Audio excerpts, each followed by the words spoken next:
All right, welcome back to another legendary episode of The World Is My Burrito, where we are covering Monarch Season 2. I'm going to do a quick thing. This is going to release on the same day as Episode 6. This episode covers 4 and 5, not 6, so don't be confused when you turn on your TV and you open your podcast app and things don't line up. Anyways, with that out of the way, I have my right-hand man, my main man, Zach, back with me. Zach, how you doing, buddy? I'm doing okay, Corey. I apologize for bringing you down this dark road that we're finding ourselves on, that we were just talking about, and then you said, you know what, we should probably hit record because there's all sorts of things to say, and we're not recording it. But I enjoy being here. This is an interesting trip, season 2. It is, and before we get into that, I'll do one other disclaimer. It's only the two of us this time, so if you're on an audio medium, you're not going to hear a third voice. Sorry, dude. It has been rough getting time to do this. I thought you were going to say it's been rough finding anyone else who watches this show that wants to record. I like the 3-person thing. I think it's a more fun dynamic for this, and I get to listen to so many other opinions. But I feel like we got to knock it out. It's been too long. Yep. And the next episode releases tomorrow, so that means we have to record on Friday or Saturday night and then release that the next day. So we'll have 2 episodes in a 3-day span. We're going fucking crazy. Sure, we're like why not? Mattress salesmen, but we're podcasters. We got deals, crazy deals. The fucking mattress. So many sales episodes. We're going to start releasing episodes before the Monarch episodes even come out. You know what? We would probably do better. Yeah, honestly. Maybe next time we'll release episodes, predict what happens in the next episode. I believe it. Anyway, so we've got episodes 4 and 5. I did not write down the title to 4. Do you have that up? Tresspass. Yeah, so 4 and 5, what is it, 3? Yeah, right, so 3 ends on a pretty big emotional cliffhanger. We suspect, but back in, 1962, Bill is raising Hiroshi alone. Shaw's disappeared, and he's going through a bunch of Keiko's, or Shaw's stuff, and Keiko's letter is in there, and last thing we see is him picking up the envelope and looking at it. So we suspect that he reads it. That's kind of where we left it, because Shaw and Keiko, Keiko said to Shaw, "Yeah, sorry, we bumped uglies, but not anymore." Yeah, never again, because I also love another man. Yeah, I was sort of hoping that maybe this would get dragged out a little bit, but no, they open You're hoping up for more things to get dragged out? What is wrong with you? There's so many things that end up in the front. I'm hoping they do the show not tell thing, and they're doing a lot of telling and more telling on top of that. So big surprise, the episode, the episode starts with Billy reading the letter, and it's like, cool. Doesn't he just like immediately abandon Hiroshi? Like, we go through the scenes of him being like, deuces. It's pretty quick. It's a real short. It's a real short thing, and he sends Hiroshi to stay with Keiko's family, and then Bill continues his research from Monarch, because he has the migration pattern or something that we suspect is Titan X, and that's what he's taking off to follow, and that's really the only thing we really get in the past. For the 60s until later in the episode, and all of his files. We follow his files at that point, and how they came to be. And that's about this was the big shift, which makes me a little sad because, as you and me and Bob have talked about, the past is what is interesting, especially for this season. Everything that they were doing in the discovery, the exploration, the finding of whatever's going on back there, that mystery part of it, I enjoy. The modern stuff is slogging along with the occasional Titan stuff. We've seen Kong twice, and tomorrow, upon release of this episode, which would now be today if you're listening, supposedly the G-spot has been found in this episode. That was the whole. That I just got to look from my wife, but that was what was in the trailer. That's what they said. Godzilla was going to show up. Yeah. And I guarantee you, it's going to be that like 3-second clip of him coming up out of the ocean and roaring, and that'll be Godzilla. We told you it was in the end of the episode. Yes, that's how they. Or it'll be right in the beginning, and then you won't see him again. It's going to be one of those of it's the beginning. He may show up again, and he doesn't. He shows up in front of like a different crew of people that aren't related to the rest of the story, so we don't have to go back to their perspective. Like just a random different Monarch or Apex boat, you know. So yeah, it's the progression of this episode was really interesting. It felt like one of the other things that we're getting, and 4 and kind of 5 do a lot of this, are there's a lot of like really techie scenes where now Tim, the paper pusher, like I don't think that we knew a ton about him before, but now he seems to know a lot about coordinates. You know, not to say that's how do they work? He's like Rain Man now. And we don't mean to coordinate the Attack on Titan podcast. That's a completely different conversation. Very different. But his character is throwing me through loops. Because it's like, what is Tim? I don't feel like he is a leader, but he doesn't feel like a leader who was thrust into leadership. But he also doesn't feel quite like someone who earned it. It's in this weird, like the story tells us that he was thrust into this twice. But I don't feel like we're getting a character arc. He came across originally in season 1 as more of like a data analyst, and working with Hiroshi, and we even get a clip of that in episode 6. Going back in time to pre-season 1. And so I know what they're trying to do. They're just, with his character, they're not really pulling it off. And with a lot of the tech stuff, I think they're honestly just doing that because they need to emphasize that Apex is, techie, smart. They're doing it because we know what happens that they create Mechagodzilla in the future movie, so they've got to be so advanced that they can do things like this. So we got to show all their neat tech scanning creation of fake Titan imprint ability. They've got to do all these things to show how smart they are without necessarily explaining why or how, which I guess they tease why they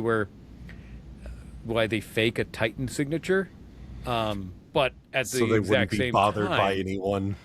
Exactly, which plays into part, of the upcoming movie or the movie that was already released of Godzilla versus Kong. But they kind of give the game away by doing that in this episode. And I sit there and go, so Apex takes over the Monarch ship. They're scanning to find Titan X. They find Titan X. They send Tim and the Monarch crew after it, and then the Apex crew goes, see ya, fuck off. Don't you want to see this? No, I gotta go someplace else for reasons. And then you find out, they just did this to send us in the wrong direction. Why would they do that? And I know that in my brain and the military, how it should operate would go, well, fuck them. They just sent us on a wild goose chase on purpose. We're not going to be listening or working with them at all. But the very next episode, which we'll get into, Monarch is still, we'll still work with them. Yeah, you need to go. They got tech.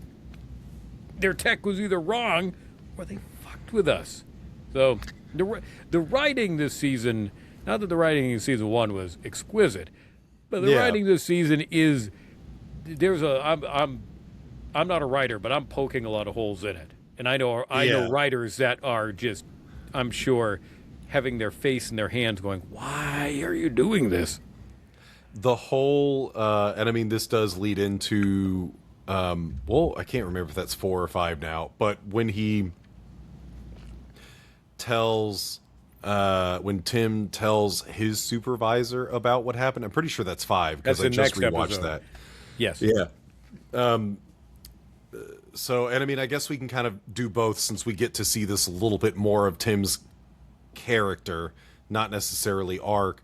But this kind of goes to my point where, like, the head of Monarch or their government contact seems like this, rough and tumble kind of guy, and the conversation becomes like, oh, but like we do know that they're doing wrong stuff, and the guy's like, well, I guess do whatever you want anyways then.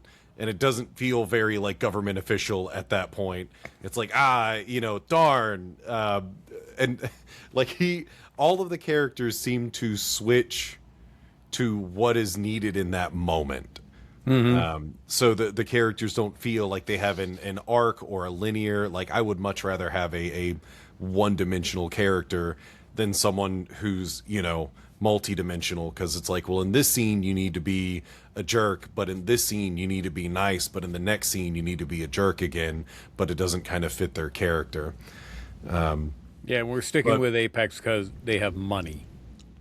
I mean, that's really what it came down to from the government contact was, yeah, they got tech and they got money. Yeah, okay, sure. No, fuck you. I'm sorry. That's not what we're doing here. They deliberately, sent us in the wrong direction. And if our mission is discovery and defense, why are we still working with them? No money. Oh, great, perfect. Yeah. I mean, this does track, but at the same time, no, yeah. So all that to say that with Tim being hyper techie in episode 4. They're talking about all these coordinates, and it's so dumb because it ends with Tim pointing at the screen saying, "That's San Francisco." And it's like, no fucking shit, you're looking at a map. Like, quick, unplug our literally stuff in front of you. What's this island out in the Pacific in the southern equator that gives you 2 extra men per turn? If you're playing Risk. But yeah, that I thought was kind of odd because it's like, okay, you're looking at a map that we have this very detailed thing that just goes into him looking at a map and we can all see before he says it. It's like, okay, so he's going to San Francisco. Like, I don't need all of this jumble, but the jumble just kind of felt like filler, which is the main reason I bring it up. It's less so. Like, the techie part is kind of annoying because it doesn't seem to fit his character, but there's so many like elongated scenes that are just babbling things, and it's like we're just trying to fill out this 44 minutes instead of having something better. In 4, I think 4 has one of my favorite scenes in so far in this show. I really enjoyed the bar fight. I think that was the orchestrated bar fight. Yeah, their orchestrated bar fight I think was fun. The least believable thing was when the young guy punches Kurt Russell in the tit. Yeah, because it's just the weirdest. It's like, man, they really should have done that from a different camera angle, because you just watch, like, if he just slapped him, maybe, or like shoved him, but he like punches him in the tit, and it's like, you don't punch there. That's a weird place to punch. I mean, maybe you do. Maybe you do. Some people might be into that, and they're Some doing this people- because they need to infiltrate Apex, because they know that Kate is missing. They've got to find where Titan X is going, and they got to get find the monster signal thingy, exactly, because it was destroyed. Hiroshi's was destroyed, so which we don't find. Hiroshi's was stolen. We don't find out it was destroyed until the end of this episode. True, that's true. You're yeah. right. They thought that they took it so that they could reverse engineer it or do something with it. Yeah. But yeah, so they find a mark, and they go, all right, we need his credentials, and we need to sew a piece of technology into his bag so we can get access. So it's this whole, it's not a MacGuffin, but it's a very elaborate, Mission Impossible style thing that they got to do. But it works. But it involves a multitude of different things going correct, including the bar scene, and then the next day, cutting the starter or something out of the electric vehicle that the Apex director's car has. Holland. Yeah, and as I think we were talking about off camera, how she has no cameras. No, there's no security, no documentation. Security. Nobody saw this sketchy van roll up, a kid roll under her car, cut it out with a power saw, and then run away. Nobody saw that. Okay, because we got to delay her so that what's her face can get in there? Our hacker. What does she go by now? Cora. So that Cora can go in there and hack in. So then we can get the team in there, and they fake a radiation leak, of all things, and then everyone gets in there, and then we do get some cryptids. We do get a little bit of like the smaller Titan-esque creatures, the needle walkers. Yeah, they look like chocobos. Yeah, they are just spiny chocobos. chocobos. That's exactly what I thought. I said, we could race these and make a killing at the Golden Saucer. Or you get the right seeds and you just tell them to have sex. And then exactly, you get the gold one and you're good to go. Yeah, and you have to go get Knights of the Round. Yeah, and then you fire that off and then go get a drink, because it'll be at least 5 minutes till you can do anything again. That's going to hit really good for like 4 people. Oh yeah, and then what is it? Was it? While we're still on that topic, it's not Mirror. Was it Mirror? No, I don't think it's called Mirror. But you could self cast it. And it would cast on the enemy twice, because that was the cheat for the game, was that you get Knights of the Round. Mimic? And was that it? Okay, it might be Mimic, that you self cast it and it double casts it on the enemy. You could have the materia matched with it in your sword or armor, and then it gives it that ability or element. Or and Barrier? Was it Barrier that did that? No, Barrier was a defensive. Barrier? Okay. I feel okay. So yeah, because Mimic copies it. Yeah. Okay. Right. I forget. Long time. I played 7 like a few years ago, but I don't remember which material it is. This. I want those. This 4 is people really relevant happy. to Monarch. It's probably more interesting. So there's a lot of heist stuff happening. A lot of heist stuff. General debauchery.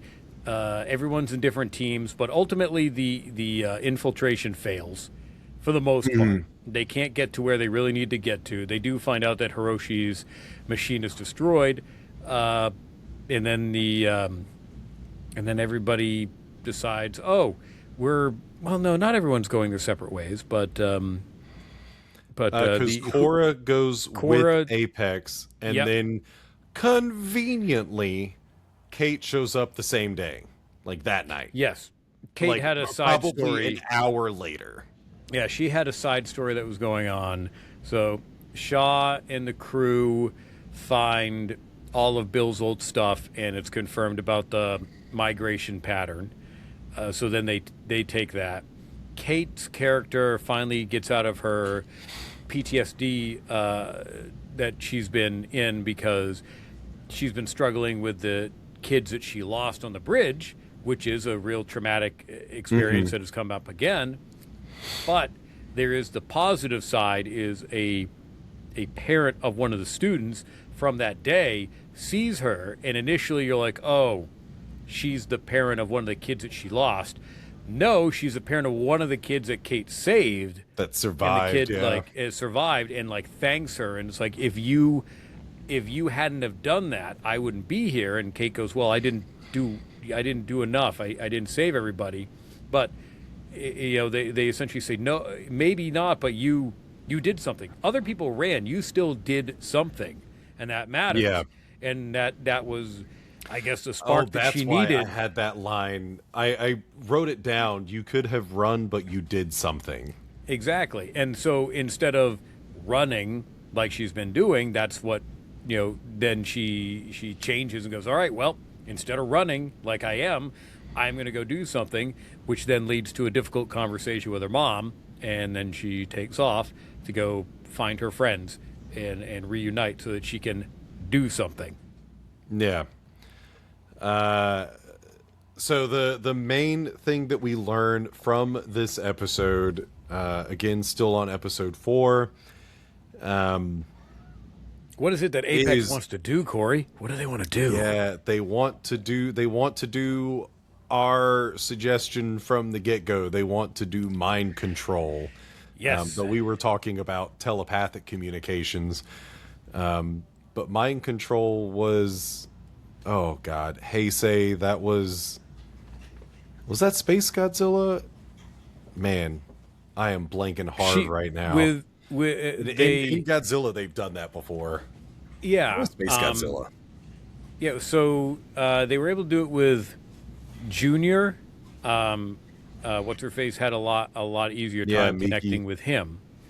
But they were able to kind of guide Godzilla in the Heiseis, that way. Not full control, but no, Junior, she was able to kind of, especially come Destroya, she was able to direct him around. Just for better or for worse.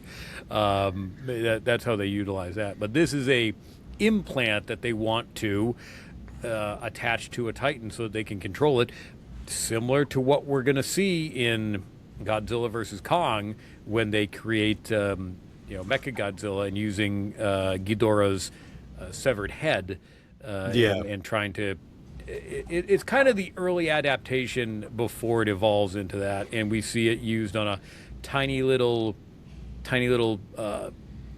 angry pterodactyl thing, which works for about 30 seconds. I don't know if that was like the limitation or she was just doing that as a demo. They said it was the limit because Korra deleted the code, the full code. Yeah. So they were going off of like whatever they could or what scraps they found, and Korra had the key to fix it. Korra's got her code. She didn't delete her code that she has. She deleted everyone else's access to it.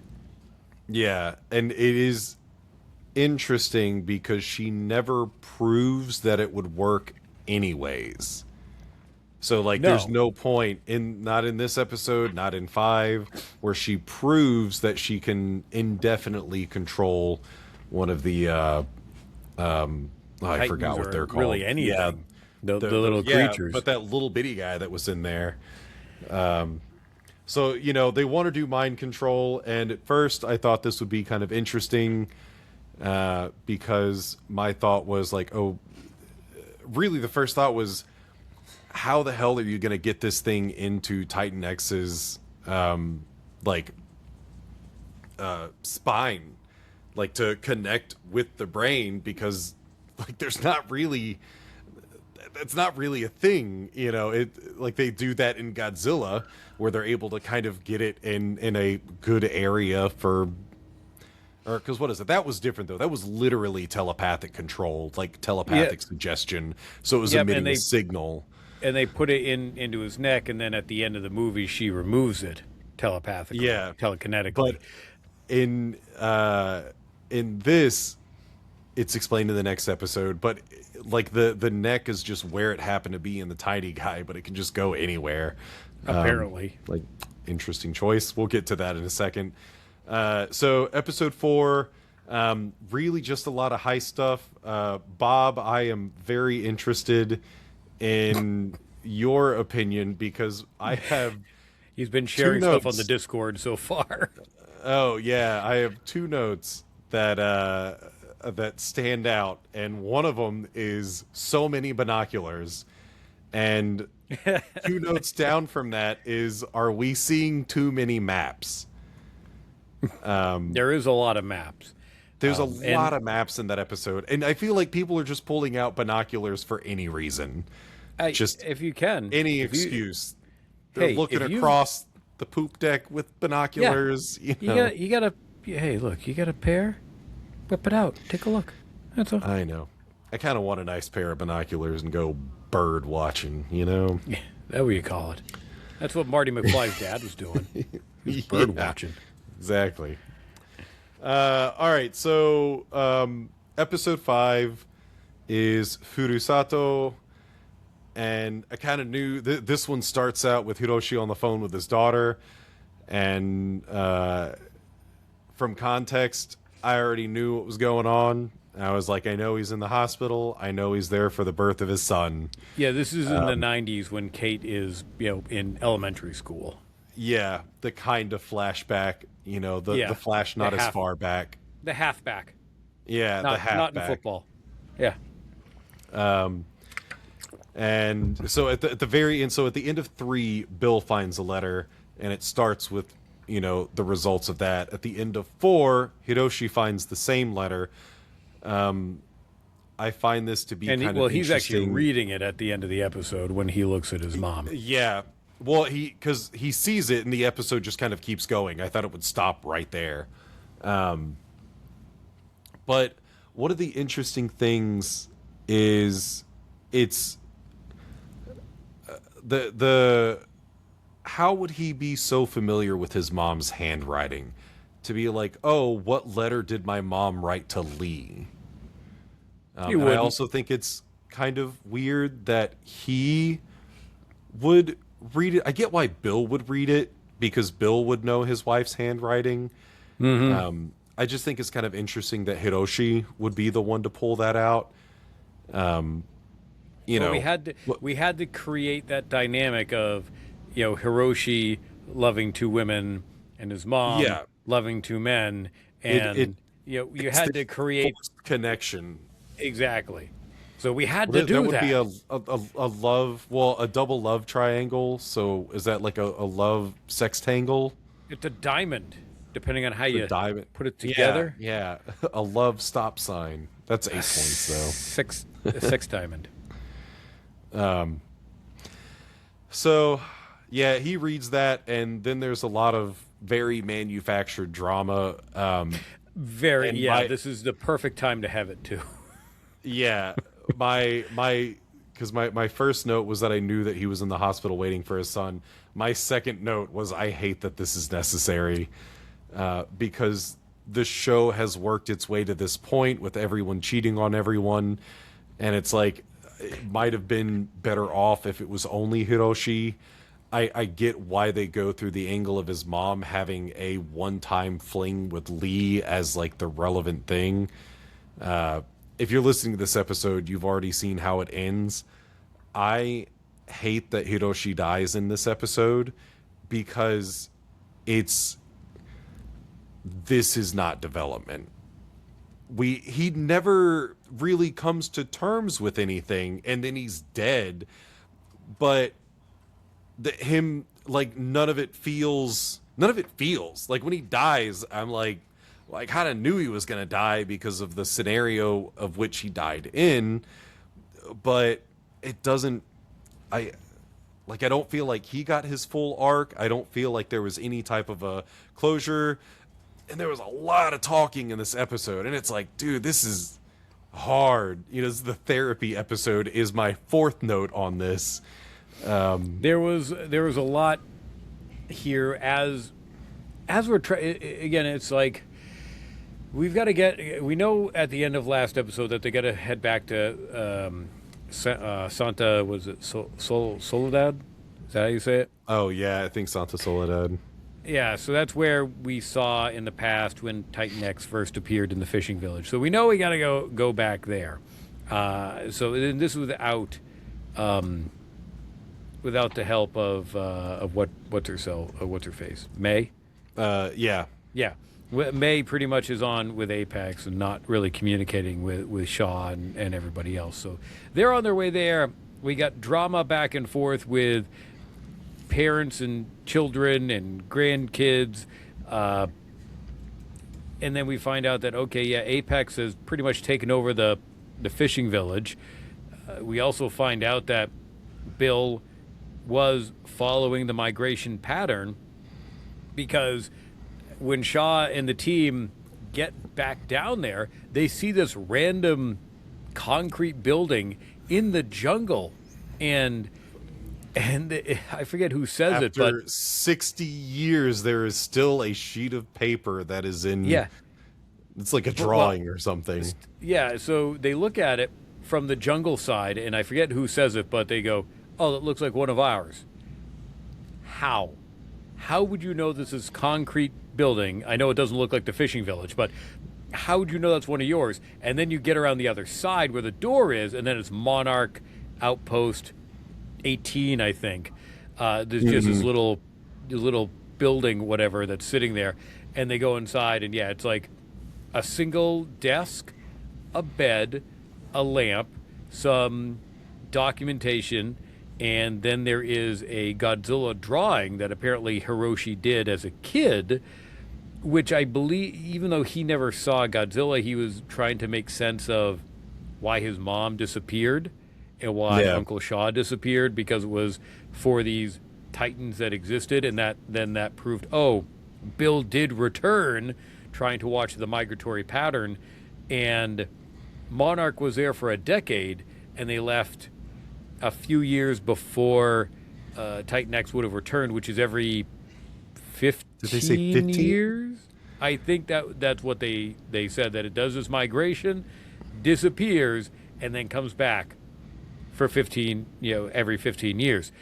Yeah. Question on that, though. So in this episode, they say, oh, when we opened the rift, that pulled it, signaled to it to come out early for some reason.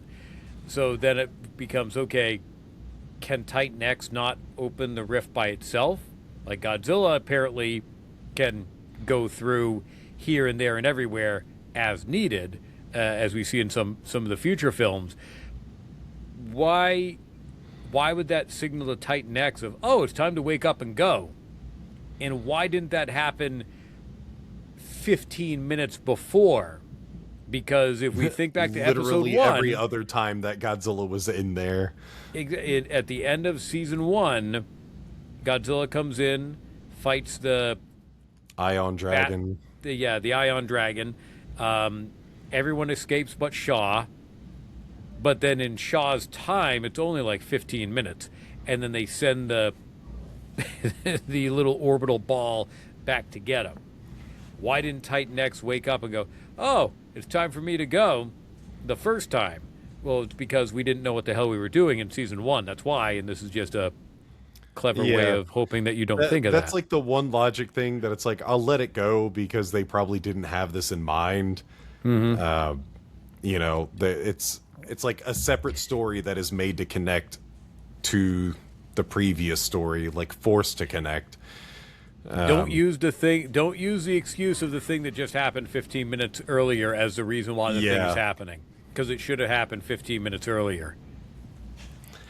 Yeah, and that the one thing that we don't know is like how it was even encased there, because they learned that it's on a 15-year cycle, but it has been gone for a very long time. I forget how long they said. It's actually they call it back earlier.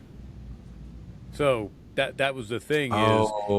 It's back. Okay, it jumps around to all those spots and then goes back and rests. Okay. That's Yes. that's what we're trying to figure out. I think still of what all the crabs are doing. Your little Yeah. whatever they are, crustaceans. It goes in this migratory pattern, which we saw at the beginning of episode 4. It was in the American Samoa, where it picked up more scarabs and it killed the 2 surfers and took out the small Monarch patrol boat there. We don't know what the scarabs are doing yet, but it's going around picking them up. So even though it's early, the scarabs are ready to go back here at our initial site that we saw it at, even though it's early. So they are also just hanging around ready to multiply, and they're like little cicadas until they're called out, and then they're like, all right, off we go. They I go would expect crazy. if Titan X is early, there wouldn't be as many. I mean, unless they all literally just multiply and then just hang out for 15 years. Yeah. Yeah, it's like at this point we have so much information on human backstory. I would love to just learn Anything. everything. Yeah. I would love to Tell look me, anything give me all about of the Titan. BS details. I want to, we were kind of talking about this before the show, but like part of the season 1 defending is like, no, this is about Monarch, so it's about the organization, and also about other kaiju who are not Godzilla. And at this point, it's like I don't want to hear anything else about Monarch because everyone's cheating on everyone, and like everyone is great at doing everything that they need to do in that moment. It's like, just give me more kaiju. I if someone goes into insane detail on the little cicada guys, then that would be fine. Well, that's kind of my point. Is so far over the past, I mean, okay, yeah, you've got some Monarch stuff, but honestly, you're not having a lot of actual Monarch stuff. Yeah, that's what we're not. It's too having people based. This season, Yeah. where at least in season 1, we were still under the exploration a lot of time in the past, so that was more of the Monarch discovery. Yeah, Are we? Because we Monarch are was kinda, the people at the time. Yeah, 3. Ideally, All 3 three people. So Monarch was the people. Now That it's is an it. organization. And you're touching on what some of Monarch does, but you're just more of trying to shoehorn in, all right, Apex is here, and what they do leading up to movie, and Monarch does some stuff, but not so much Monarch. This is more of just drama storytelling, and less on the Monarch part. Maybe this is just kind of the lull of season 2, and then over the next few episodes. Oh yeah, we've got 5 to go. Yeah, so maybe over the next 5, it's going to ramp back up, because Hopefully. the first 2 episodes I did enjoy. I liked it, how it started. It was still okay. It's not season 1 right now, but I'm enjoying it. But this is definitely starting to be definitely low. If you look at like the ratings, it has gone down, not horribly, but the average watcher, this started like in like the upper 80s, like 90s. It's down to like 73 now. So it's still positive, but it has dipped down dramatically. The critics still have it at like 82-ish, but it is definitely starting to dip down. Yeah. Well, I'm actually kind of surprised to see the ratings as high as they are on. I'm looking at IMDb, but so mind control. That's the point. They launch a drone. We do learn that Korra is genuinely interested in trying to help Apex. It's not just a front. Not she does not believe necessarily evil, but she's more in line of, hey, this is what we she's may on have the to good do. side, but they do The mention that controversial Apex good can side. still use it for evil. Yeah, and that is Shaw's and Monarch's concern, is that you can control a Titan and keep it away, but then you could also control a Titan and tell it to go someplace. Yeah, or Apex use can it as an manufacture it. Exactly. Send it against your enemies, so on and so forth. Which Yeah. may be part of Red Monarch when we get that spin-off, which I'm more excited for that because that is going to be just in the past with covert ops and espionage and hopefully some kaiju. We do also get some, not necessarily mind control, but we do get now more, because I was hinting with Bob, because he was on the Discord going, they still don't know what to do with Kate. Well, they kind of used it more here, where they build upon the connection that she has with Titan X, that her grandmother also had, where as Titan X arrives back here at the fishing village and Apex is going to try to mind control it, she is kind of being hypnotically connected in a trance. To it. Yeah, and they're acknowledging each other, much like it happened in season 1 with her and Godzilla, but even more so where Godzilla just kind of looked at her and was like, cool, and took off. This Titan X is more like, oh, what are you? And they're actually sharing a moment, and that's when Apex uses that to attack with the drone, which, of course, that doesn't end well. So the drone attack is a that it's kind of underwhelming from the start because it's not quite, I was expecting something more King Kong-ish with it swatting around. It's kind of barely there because they are focused on the Kate thing. But while it seems kind of dumb that they can somehow control a kaiju through not telepathy by just shooting it anywhere, the end result is metal as hell. Yeah. Where it calls the little guys, those scarabs, to come in and just eat its arm off, which was so cool. Because they Apex fires the drone with the transmitter.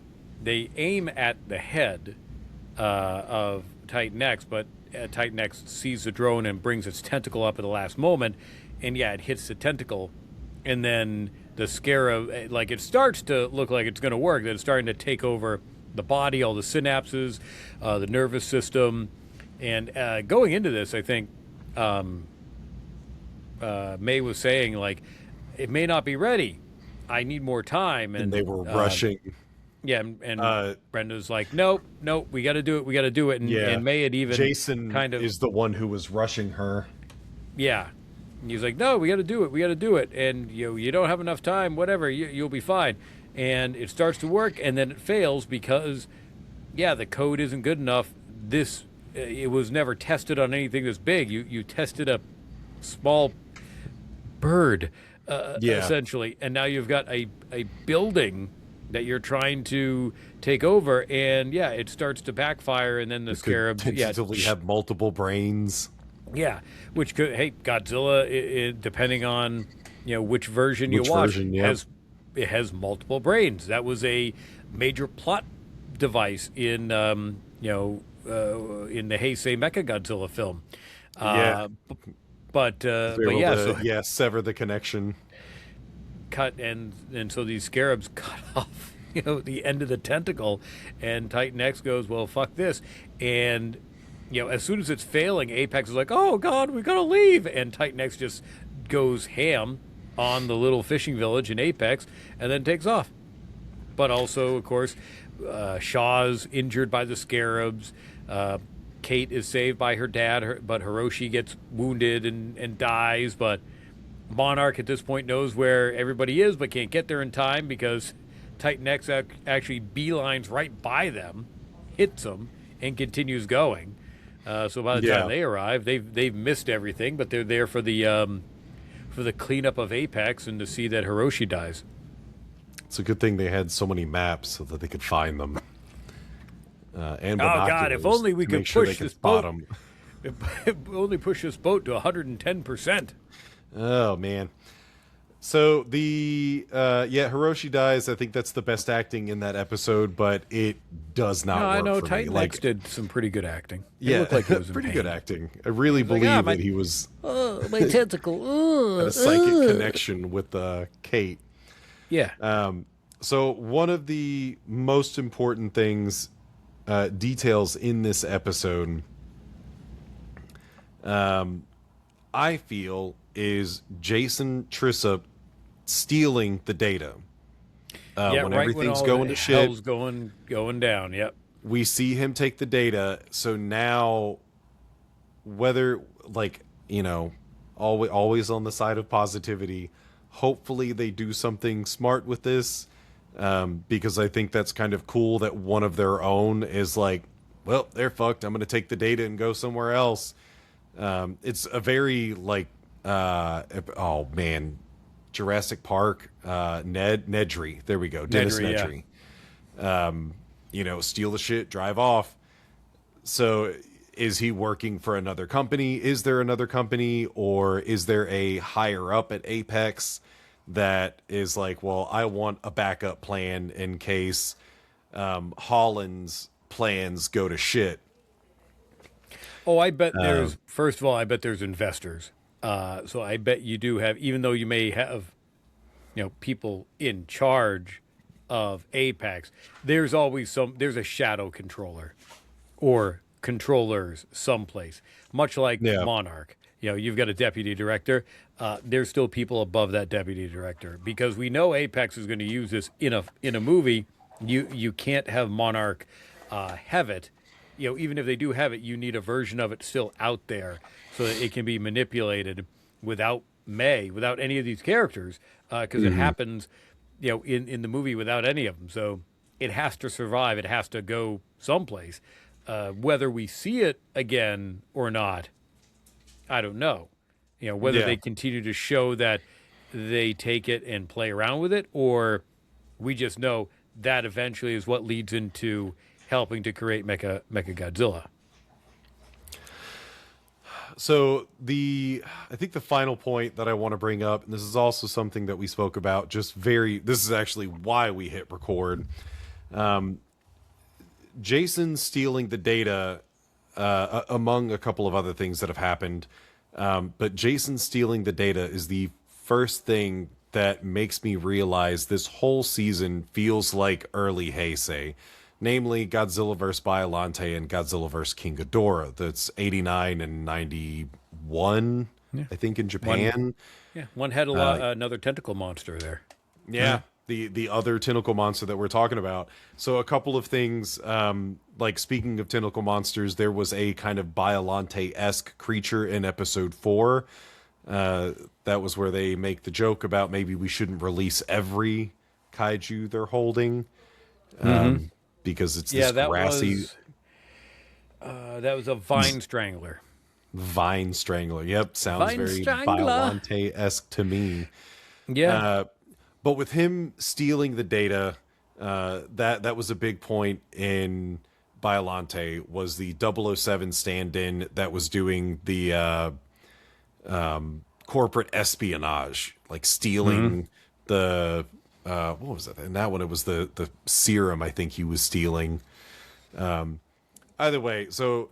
But it's like, okay, so there's something else going on here, and then, oh yeah, we have this kind of Biollante-looking character, but there's so many things that they're throwing, and that's, Biollante is a love-hate. It's one of my favorite Godzilla movies, but it's also, when we ranked them for Podcasters Assemble, I put Biollante at the top and then very close to the bottom, because it's like, I love it, but it does so much that it ends up kind of not being good at the same time. They're just trying literally anything.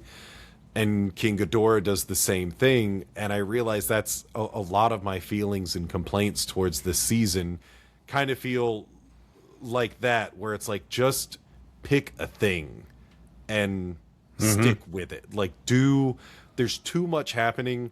Because I even made notes at the beginning of episode 4, we get the Lost World opening, the Lost World film opening, where these two guys are going to surf on a closed beach. The guy makes a comment about Godzilla don't surf, and Titan X summons the cicadas, and, it kills the guys. There's just all these teeny tiny things. the psychic connection started in Biollante. That's the first film that it happened. It was, a daughter had a psychic connection with the rose, and then the rose infected with G cells, and that's how we get Biollante. That's how we and get it's like Space this- Godzilla. Yeah, that's what leads into it is this psychic connection, with a person, and then eventually a different psychic connected with a different Godzilla.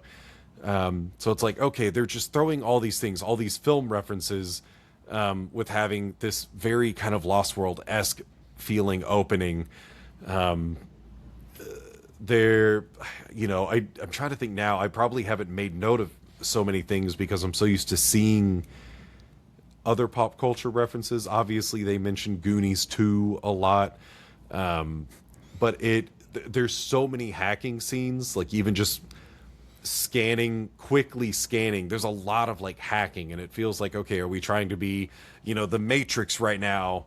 What? No, what are we we're doing? just trying to do. We're utilizing the super technologically advanced Apex system, so we gotta have the hacker.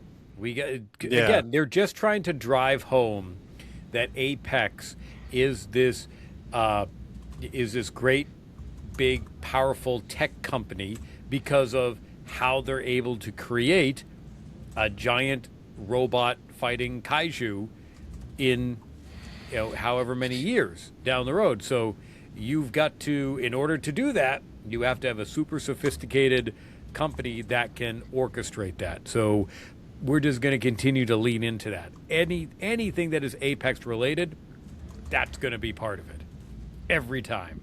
And that's why you got to have May. That's why you got to have the hacker, because nobody else is doing it. She's the only one. And it's like Lee Shaw seems to have no huge use, because he did his stuff in the last season by taking over, parts of Monarch. But it does feel like I think that's. I was just bringing that up as like, I think that's why this season isn't sitting well with me, is it feels like they're doing too much. We're not getting any level of payoff with like kaiju fights. We didn't have that until the very end of season 1 of like kaiju on kaiju. Yeah, but the characters aren't even interesting now. Like nothing. I'm okay. I would be okay with less kaiju if I'm more interested in the people. Because in season 1 we were fine with that. We liked going into the past. We kind of liked, for the most part, the jumping around, mostly the past. But it was fine to have characters on screen so long as we cared about them. But in this one, it's because they're doing too much. That it's not any one thing. Is this an espionage movie? Is this a, sci-fi movie? Is this a monster fighting movie? Is this, think of the themes in Biollante and King Ghidorah, and what they were mimicking, because King Ghidorah is also this. Literally, it was mimicking Back to the Future. What was it? Back to the Future and Terminator were big, so they're like, okay, we need time travel, and literally, there's a Terminator reference in 11. Yes. Yeah. So that's what this feels like, is where they're like, okay, there's all these teeny tiny references to other things, and we're going to wrap a story. We have a story, but we have to make sure we get these other things in here. These witty jokes that pop in even though nobody asked for them. So, hopefully the end, because Heisei got out of that. Heisei overall is a fucking great series of Godzilla films. Oh, yeah. So maybe with, 6 hours in, or 5 hours in, maybe now they're going to get their shit together and we're going to love the second half. Well, who knows? Like anything, like you, Bob, and I discussed, we didn't know what they were doing with half the characters. Like the first season with the kids made sense, for them to be there and what to do. Kate, now you've kind of hinted of somehow how she's going to be connected and utilized in some capacity with Titan X. her dad's gone, so you got one less person, I guess we gotta worry about. But they gotta figure out what they're doing.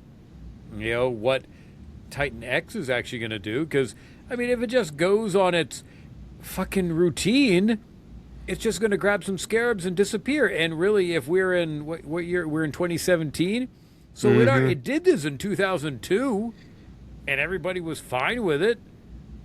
Just let it do its thing, and it's going to go away again. I'm not sure why we're so caught up in this, because it's every 15 years. Monarch was around, and okay, cell phones and social media was drastically different in 2002. I get it, but it still would have made news in some capacity. I know we didn't have G-Day yet, but but still, unless everywhere that it goes is just a tiny ass village in the middle of nowhere. Well, maybe, but it also isn't. It also isn't doing a good job hiding itself, because it just fucking swims along the surface. We don't know if it's fully, if it's like Godzilla, where it can breathe in the out of water and in water, or if it's more amphibious. I'm guessing that it's like Godzilla, where it can be in both, but who knows? Only time will tell. This is Legendary's Tentalante, and they're really ripping off Biollante, and with Supernova coming, with Space Godzilla confirmed, that somehow they're going to tie this into all that. Who knows? They could be trying to MCU it. Be shot into space and then return as Space Godzilla. And that's why it's not around in future films. Or it goes back underground because it hibernates for 15 years. Yeah. Well, I hope we do learn more. I really I don't know if I would be fine with an entire Bill Randa episode giving us detailed information on this kaiju, and I would just sit there and watch that very happily. Like we've said, the past stuff, that's what I wanted. I don't think we're going to get back to that now. I think they're now just, unless there's something that they need to figure out from the past, that they're going to be, the secret is in Bill's fucking notes, and then they start reading the notes, and then you see that as it happens with Bill in the past. I don't really think we're going to spend much time back there, unfortunately. I think it's all going to be now in the future, which, okay, if you're going to be in the future, then start giving us some kaiju.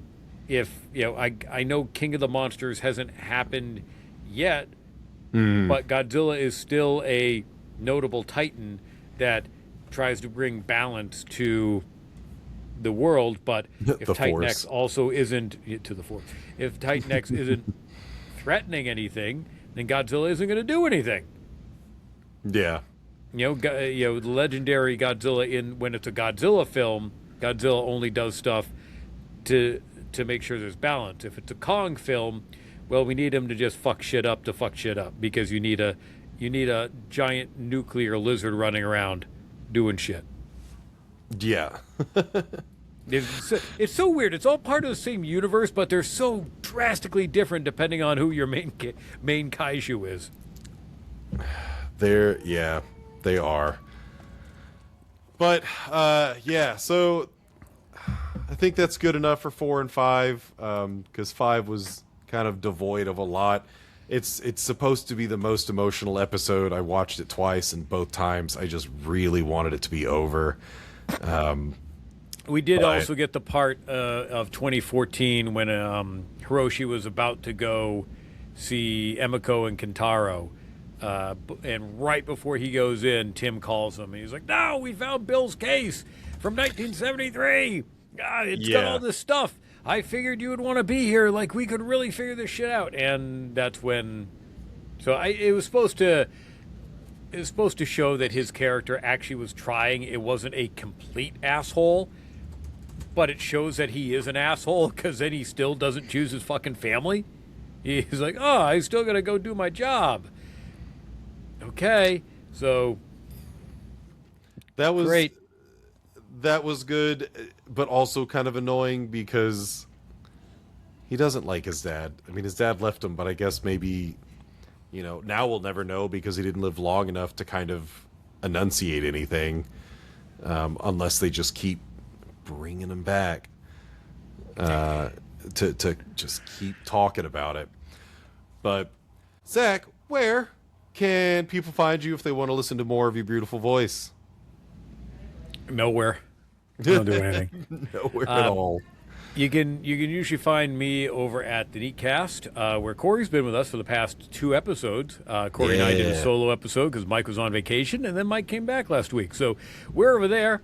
And then also you and I, we're having fun with Podcasters Assemble and the Terminator franchise, which the first movie has been dropped now, and then you're partway through T2 with your lovely significant other, and I will probably be watching that tomorrow, or not this weekend, because you and I are supposed to murder something, or I don't know. Murder, so yeah, I don't know.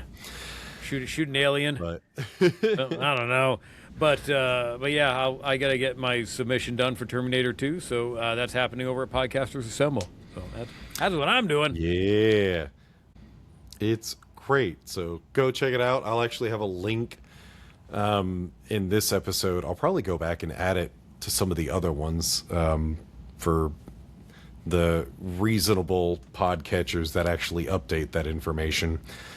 Yes, that. But yeah, so podcast is a symbol T2, and then if you happen to the submissions need to be in by April, I think it's 13th or 14th, middle of the month, regardless. We got time. Middle of the month. So a couple of weeks. Hopefully next week. Hopefully we'll have 6 out at a reasonable time, or maybe we'll just plan to do 6 and 7 together. Who knows how this works? It depends. Everyone's adults, and good God, getting everyone together is difficult. But Zach, I appreciate it, and you have a good night. You too, there, buddy. We'll talk soon. Yeah, good night, listeners. Bye, listener.